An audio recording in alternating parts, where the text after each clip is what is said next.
Want to know a secret? I wear a mask. Wade probably told you who I am. But now it's time for me to tell you who I am. What you should know is I am one of the realest people you'll ever come across. What you see is what you get, and if you don't like it, you can suck my dick. My mother's white, if you wanted to know, and well, my dad as well. I prefer not to speak about that. I haven't lived in Stanford all my life. I moved here from Riverley when I was young because my dad fucked up my mother's life. Seems like most of what has transpired in my life revolves around him. I guess that's why I'm always blunt and truthful with everyone I come across. I've seen what a lie can do to a person. And why the fuck would I try to buy face by being nice? Or being friendly and always sparing people's feelings? That's Wade's job. If I see bullshit, I call bullshit. I kinda think that's why Wade and I are so close. An opposites attract kind of thing. Well, that or he's just tried to sponge off my greatness. Listen, love and friends are overrated. Sure, it's nice to have, but you can live without it. Never ever depend on anyone but yourself for happiness, because guess what? People change, or rather they reveal their true selves and intentions. If you give yourself to someone and that person leaves, you're left with nothing, not even yourself, because you lost you too.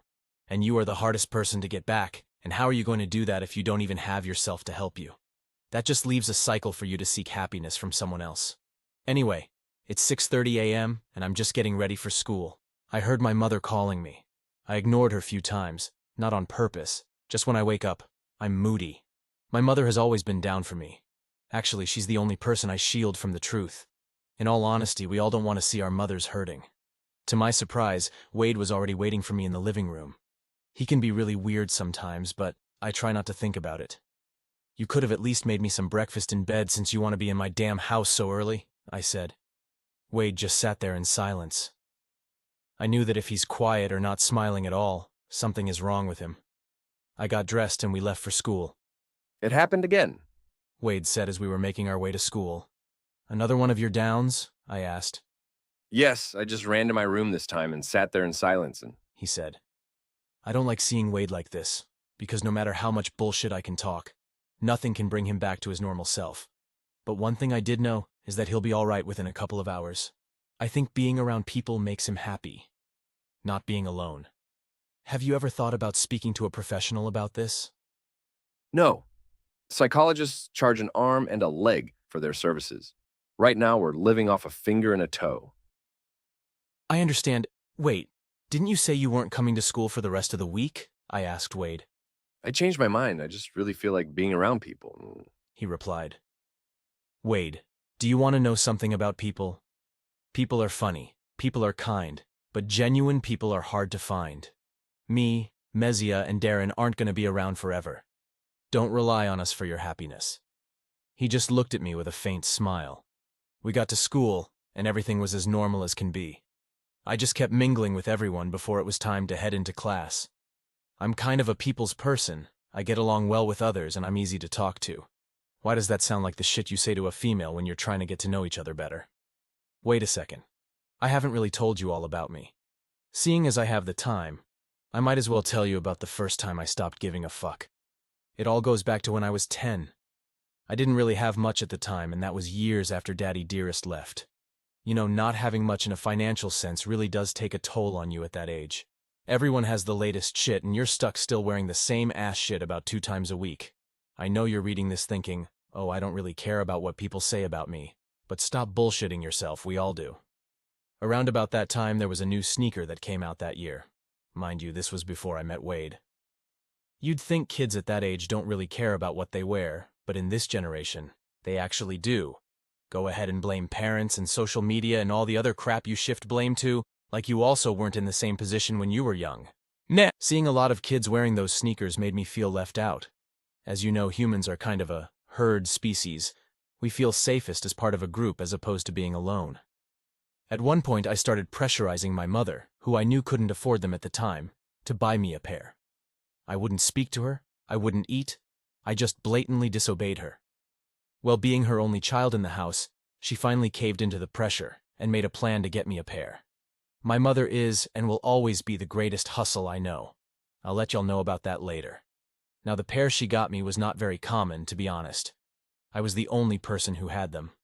Finally, I got the attention I thought I deserved. but it was short-lived. No one cared anymore. After the ooh and ah excitement after getting something new, everyone was back on their shit, waiting for the next trend to come along and follow. I'm not the type criticize anyone for being a follower. Like I said, we're a herd species, and what you'll have to do with your life has nothing to do with me.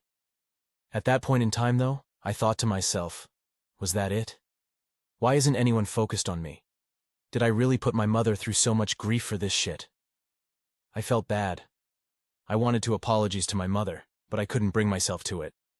I started wearing my old dirty shoes again, every day, and what I noticed is that people started talking again. But this time, their words were negative. When I thought about it, even when I had the new pair of sneakers on, it didn't really feel that positive either. It was kind of condescending, actually.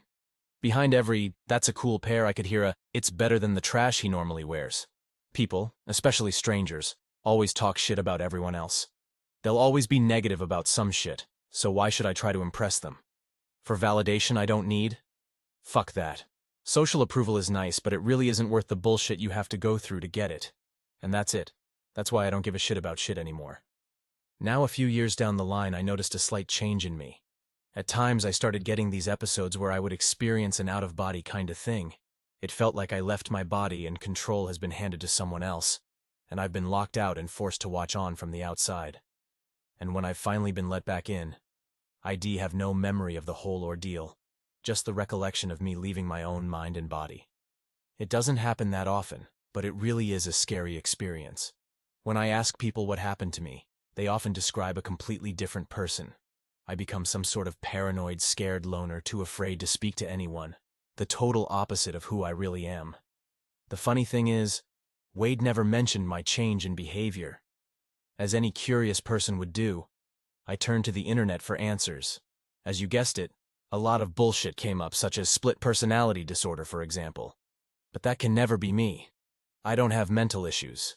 At one point, I found a traditional doctor that told me my life was out balance, and that I had to send him pictures of my genitals to spiritually awaken my third eye. I got some cute-ass balls, but I'm not the type to be sharing them with some creep online. So I just abandoned my search for answers and continued on with my life. Well, that's me in a nutshell. Some of you might probably think, where is the love shit? There isn't. Sure, I might crush on a few girls here and there. But no, I'm not really that interested in getting into any form of relationships with a bitch. Anyway, back to the present. We went into class actually determined to learn something today. Wade looked happier than he was earlier. Mezia wasn't at school again, so I gave Wade the delightful opportunity to take down some notes on her behalf. To our surprise, our grade head, Mr. Toko, made his way to our class, but this time with someone new. A girl. What I can tell you is, she's fucking hot. Brown skin, long hair, green eyes, and by the looks of it, thick, juicy, flawless legs and thighs. I was hooked, and to be honest, actually scared of her. I wasn't the only one that was a slave to their emotions by the looks of things. Every living being with a dick in my class was hot and bothered over her. And the girls, the girls, instantly disliked her. Especially Judy, because she kinda saw herself as the alpha bitch. The new girl was clearly a threat to her, but I was more curious about what Wade was thinking of. He seemed kinda bitchy too, considering that he was sad not so long ago. It was like he was mirroring Judy's emotions. I heard somewhere that the mood of a person that you really care about can actually influence yours. Like if your girlfriend is angry and you care about her a lot, you unknowingly wind up getting angry too. That's weird, right? Humans are weird. After Mr. Toko left and all had calmed down, I grabbed Wade and quickly ran with him to the restroom. Mrs. Carey didn't really bother to reprimand us as we sped down the hall. She was always an, "I don't care, I'm still getting paid at the end of the month" kind of teacher, especially with me. Why are we outside? Wade asked. I needed some fresh air and some time process the fucking masterpiece that just walked into our fucking class, I replied. I wanted to make babies right then and there with her. This was the first time a girl made me feel this way. Are y'all happy now? There's finally a love interest in my life. So what are you going to do about it? Wade asked me. I don't know. I honestly don't know. I said and meant because this is new to me. But you're so good at talking to anyone, Wendal. Wade was mystified.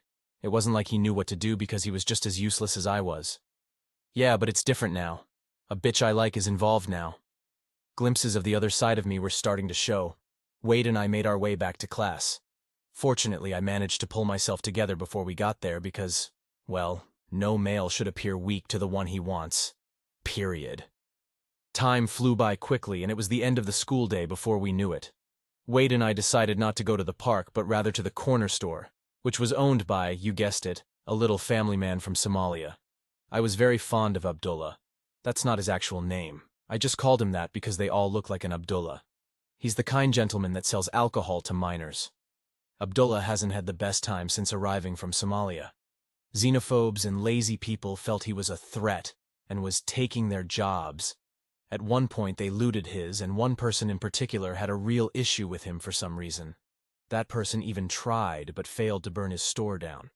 But no more than a week later, that person's sister was almost brutally raped but was saved by, yep, you guessed it, Abdullah. Funny how life works, right?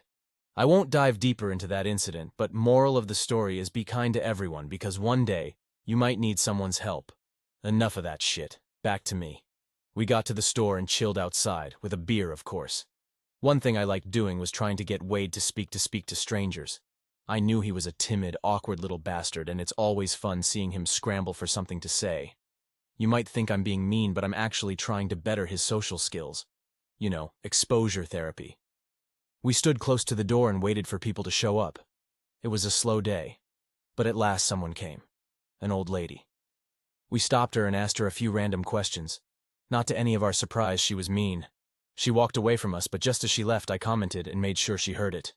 You're right, Wade. She does smell like cat piss, and if she's going in the store, she better buy some fucking soap for a stank ass.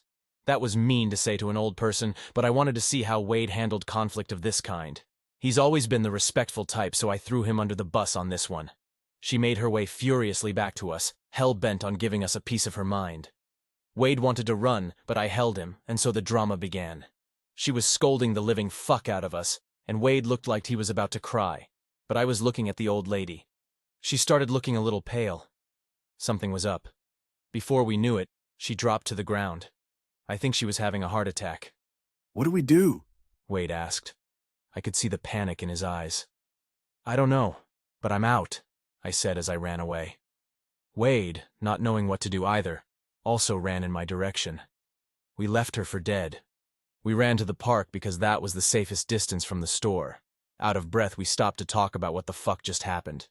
You fucking asshole, Wendal. You sick fucking asshole. How the fuck could you just run away from shit like that? Why the fuck did you leave me to deal with a fucking dying person? Are you fucking serious? Wade was livid. I did respond to him because he looked like he was dying too. Wade, what's wrong? I asked him. His heart was racing. His body temperature dropped and he started shaking. It looked like he was having a panic attack. I couldn't take him home because he was in no state to walk home. I got him to lay on the grass and take deep breaths. I didn't know what to do in that situation, but he calmed down after 30 minutes. We walked home in silence. Standing outside of Wade's, I grabbed him and gave him a hug. Wade, don't let the shit that just happened bother you. It wasn't your fault, I said, trying to comfort him. We just left her there. She could be dead right now. She could be, but she could still be alive.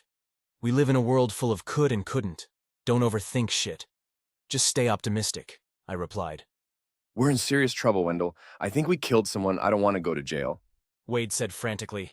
We're not going to fucking jail. No one knows what happened. Luckily for us, Abdullah was too cheap to install CCTV cameras and no one was around. So can you calm the fuck down and just go inside your house already? I said. He walked in and I made my way home.